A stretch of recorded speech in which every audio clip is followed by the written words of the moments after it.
अपने घर से ससुराल में जाने वाला आदमी अगर सफ़र की नीयत से जा रहा है तो क्या वहाँ जाकर उसका सफ़र ससुराल से शुरू होगा या अपने घर से शुरू होगा?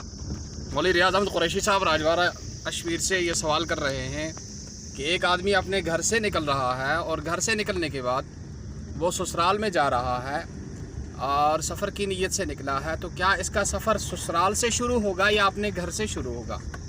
और इस सवाल का जवाब ये है कि सफ़र तो अपने घर ही से शुरू होगा और ससुराली जो वतन है वो असली वतन नहीं होता है। असली वतन उसके लिए बन जा सकता है जो शख्स अपने घर को छोड़कर ससुराल ही में जाकर मुस्तकिल सुकूनत इख्तियार करे, वहीं जाकर बस जाए, जब उसका असली वतन वो बनेगा, वरना वो उसका असली वतन नहीं बनेगा। असली वतन तो वही है जहाँ वो बस रहा है।